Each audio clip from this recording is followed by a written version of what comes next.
pour que nous sentions l'urgence de communiquer entre vous et moi.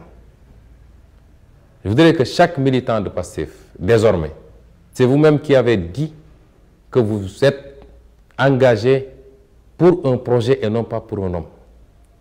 Je voudrais que désormais, avant d'agir ou de poser un acte, que chacun d'entre vous se pose la question très simple.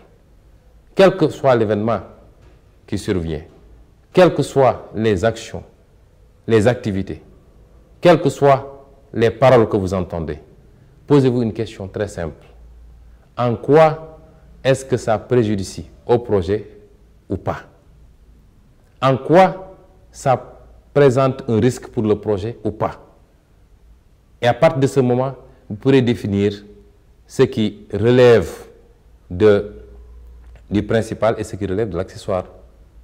Ce qui relève de l'essentiel et ce qui relève du périphérique.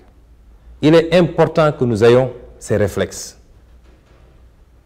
Parce que les militants de PASTEF, quelquefois, pêchent par passion, mais peut-être par inexpérience politique également. Et nos vis-à-vis le savent si bien qu'à chaque fois qu'ils préparent un coup contre nous, leur laboratoire élabore un plan beaucoup plus vaste avec des contre-feux et de fausses pistes. Et malheureusement, beaucoup de nos militants s'engouffrent dans ces pièges au détriment de l'essentiel.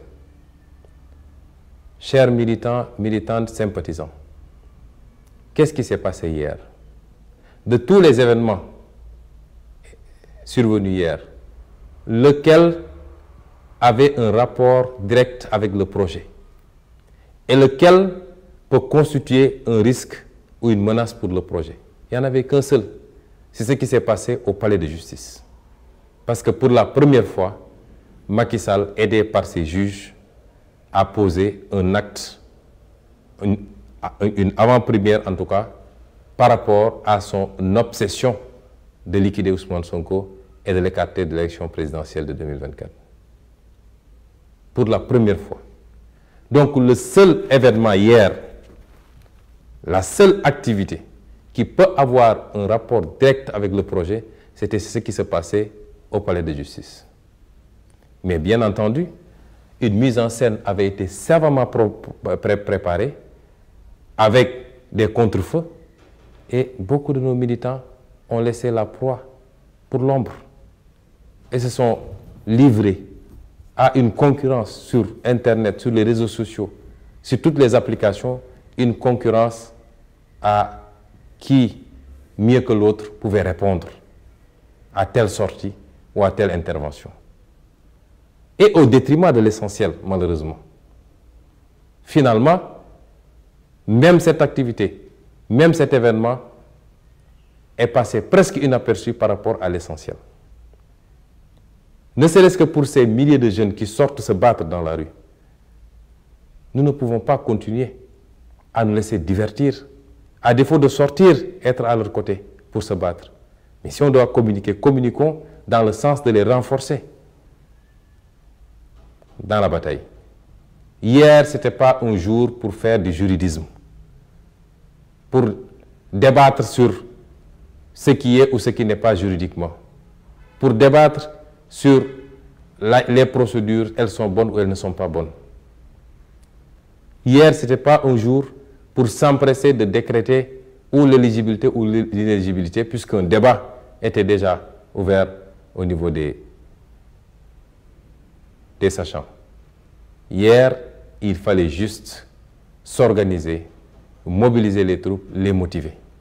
Et malheureusement, on est passé à côté parce qu'on a passé beaucoup plus de temps à débattre sur des polémiques stériles qui ne nous apportent absolument rien puisque le peuple sénégalais a déjà tranché.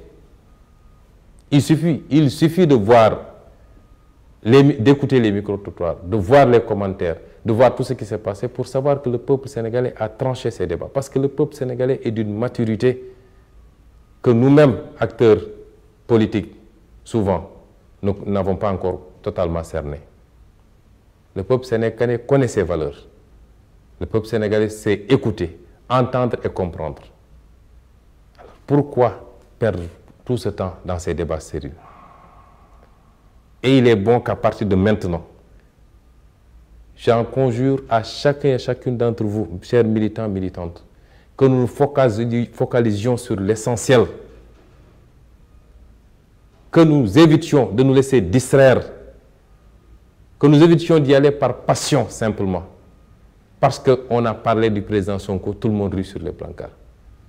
Ça n'apporte rien au projet et nous sommes en train de passer à côté des vrais combats. Faisons focus sur l'essentiel et sachons distinguer les vraies menaces qui pèsent sur le projet.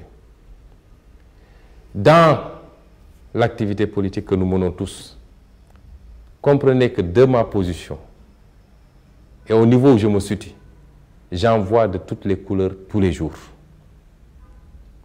Nous sommes dans une activité extrêmement glissante, puisque l'appât du pouvoir, du gain, de la notoriété révèle toutes les formes de cupidité et de précipitation, y compris au sein de nos partis politiques, y compris dans notre propre formation politique. Mais les prophètes ont vécu cela. Tous les grands hommes politiques ont vécu ça. Personne n'échappe à cela. Parce que c'est lié à la nature même de l'être humain. Quand il s'agit d'aller à la conquête de quelque chose qu'on considère comme étant, comme devant produire des gains, de quelque sorte que ce soit. Et c'est pourquoi aujourd'hui, nous nous retrouvons dans des situations que vous voyez.